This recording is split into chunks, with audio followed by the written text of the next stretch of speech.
So I want to share something that's been coming up a lot with me, some of my clients. It's been coming up in the sharing circle on Thursday night, which is amazing work.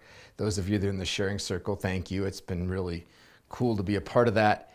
And the idea is I'm going to call it collaborative creation. Okay, and that's what I call it in my book. My book is called Natural Way of Being, and it's in chapter 6. And it's called collaborative creation. And the theory or idea behind collaborative creation, and bear with me, you don't have to agree with this, but this is the theory, that when I have an intention, if there's something I want to create or unfold in myself, okay, that the idea is I offer an intention, ideally a clear intention. I offer an intention, and then when I do that, the energy of my intention goes into the universe, okay, and this is the symbol of it interacting with the universe, okay, and so then the universe provides doorways and puts possibilities, so it helps. So the reason it's called collaborative creation is I'm collaborating with the universe or with life or with spirit. Okay, my energy is the energy of my intention. Then the energy of the universe, the magic of life, if you will, it presents doorways or even lessons or things that we need or resources that I might need that even if my brain, my intellectual mind can't even understand that. Okay, and this is the advantage. A lot of people say, well, why? The other way of creating that we've been doing, I call that in my book, I call it willful creation. And that's the classic way, kind of this type A of making things happen. Okay, it's like goal attainment. We set a goal and then we keep doing things to make it happen. And for some things that works really well. But in a lot of things, I'll just say, this collaborative creation, I think, can be really beneficial. And then, so the question is, so why would we do that? Because I got to let go of control, I got to surrender. It's kind of messy, right? And I don't understand what the hell's going on. So why would I use collaborative creation?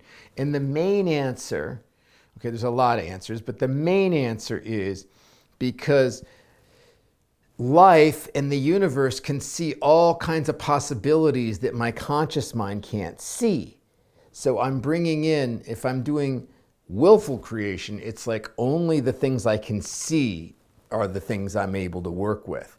Whereas if I just have an intention and I surrender, I offer it up to the universe, then all these other dimensions of life are available, possibilities and the ways, just knowledge and the way things are linked together, that all becomes available to me. And so that's why I suggest you consider trying it if you haven't already. And so one of the things we do is we're moving from, if we're moving from willful creation to collaborative creation, which is I've been doing for like the last 10 years. It's a very humbling process, but I'm getting a little better at it.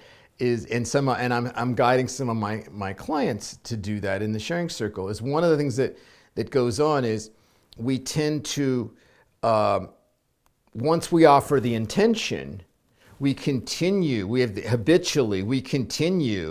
to try to make things happen. And we want to control it because that's what we're used to. We're used to like offering a goal and then making it happen. And so the expression that I've been using in sharing circle is like, let spirit or life do the heavy lifting. Okay, so all we need to do is we offer the intention, and then we can let the magic of life unfold it. It might present doorways back, and then when the doorway comes back, then I'm on again. Okay, then I can explore that doorway, and then I offer, and there's this back and forth thing that happens between me and life. And there's a tendency when we're used to willful creation, there's a tendency for me to try to do life's job too, because that's what I used to do, right? In willful creation, I did all of it.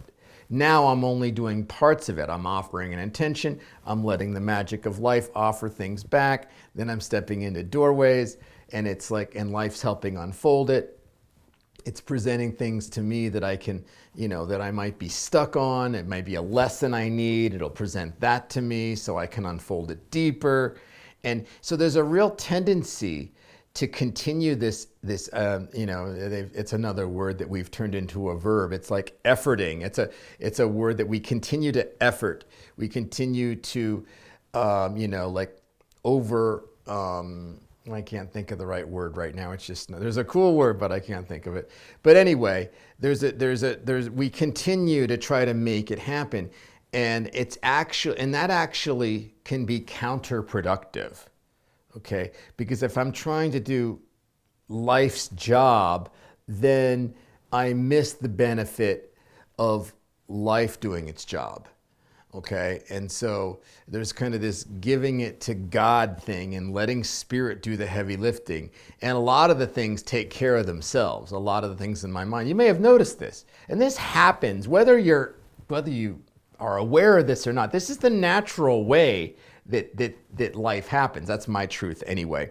So even if, so once you are even set a goal, you can set a willful, and once you decide to start doing something, life starts collaborating with you, okay? And there's all this like resource and magic and energy that is like available to you, and all we have to do is just kind of like we can offer it and then sit back, okay? And the expression, let Spirit do the heavy lifting, okay? And don't keep tinkering with it. Just like let it go for a while and then see what comes back, and it's amazing what can happen. So that is my video for today. It's a little bit of a tough thing to describe. Hopefully it made some sense. If you want to know more, you can look at chapter 6 in my book. But anyway, have an enjoyable week.